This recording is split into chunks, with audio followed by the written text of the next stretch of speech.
ور چودل you مات کړی وو او یس پاره دا سر وشتان کاژلی وزنی داسې راوړې موږ بلا ور پسې خیر خپل وې د لیاور دی دا کار بونه کې انو دا واده خبر سو چې دا مازیګر دا څلور به ک 15 بجې دا واده د غراله د ازمازم دا خپل خورې بیوله دا وژلې و شي د کړي و قرزولې و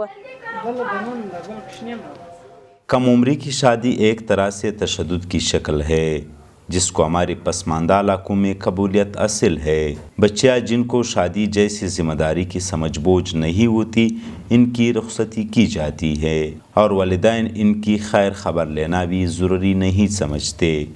deputy director social welfare Ruqaiya Taj نے بتایا کہ اس حوالے سے بلوچستان میں کم عمر بچیوں کی شادی کی ممانعت کے لیے ایک ایکٹ پر کام ہو رہا ہے۔ United national standard early marriage کے اوپر ایک بل پاس کیا جائے، پارلیمنٹ میں لے کر گئے ہوئے ہیں، ہم نے پالیسی بنا کے بھجوائی ہوئی ہے۔ ہمارے سیکرٹری صاحب بھی ایک دن بات کر رہے تھے کہ اس کا پیچھا کرنا ہے، اس پہ ہم نے کام کرنا ہے۔ ہم نے 2-3 NGOs سے رابطہ کیا ہے، UNDP سے بھی کیا ہے، ایک اور NGOs اس سے بھی کیا ہے کہ بھی ہم آپ کے ساتھ مل کے اس پہ کام کریں گے تاکہ ہم یہ بل جو ایکٹ ہے وہ پاس کروا سکیں، پھر ہم اس کے اوپر کام کر سکیں۔ ایک غیر سرکاری ادارے عورت فاؤنڈیشن کے اعداد و شمار بتاتے ہیں کہ گزشتہ 2 سالوں میں عورتوں کے ایک بڑی تعداد کو بلوچستان میں قتل کیا گیا، ان میں کاملہ کا بھی شمار ہوتا ہے۔ گزشتہ سال غیرت کے نام پر 49 واقعات میں 30 خواتین قتل ہوئی۔ اس ادارے کے ریجنل سربراہ علاؤالدین خلجی کا کہنا ہے کہ کرونا وائرس کے وبا نے عورتوں کے خلاف تشدد میں اضافہ کیا۔ 2019 کے بعد سے جو کووڈ کا سلسلہ شروع ہوا تو ذریعہ معاش لوگوں کا کم ہو گیا یا بند ہو گیا، اکانومی رک گئی۔ بلوچستان میں کیا پورے دنیا میں یہ حالت ہوئی، اور اس میں جو وہ ڈیلی ویجرز تھے ان کا تو بہت ہی برا حال ہو گیا، جو روزانہ کماتے تھے اور روزانہ کھاتے تھے، اور وہ جو اپنی فرسٹریشن ہے یا جو اپنا غصہ ہے وہ گھر میں اپنی بچیوں پہ، اپنے گھر کی خواتین پہ نکالتا ہے۔ جو عورتیں تشدد سے بچ جاتی ہے وہ کسی نہ کسی طرح سے سرکاری دارالامان تک پہنچ جاتی ہے۔ رقیہ تاج کا کہنا ہے کہ دارالامان میں ان کو مناسب سہولتیں دی جاتی ہے۔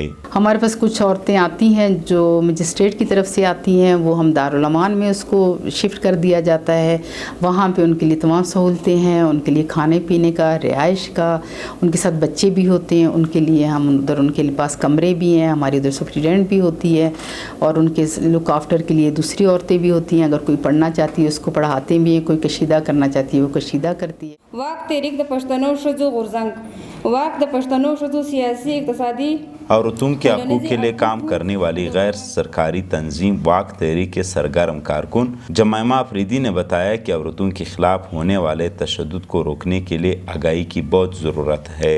اس تحریک کو بنانے کا مقصد ہی یہی ہے تاکہ ہم جو فیمیل کی ریپریزنٹیشن ہے اسے انشور کریں، اور فیمیل کے جتنے ایشوز ہے اور جتنے وہ کام کر رہے ہیں انہیں ہائی لائٹ کر سکیں۔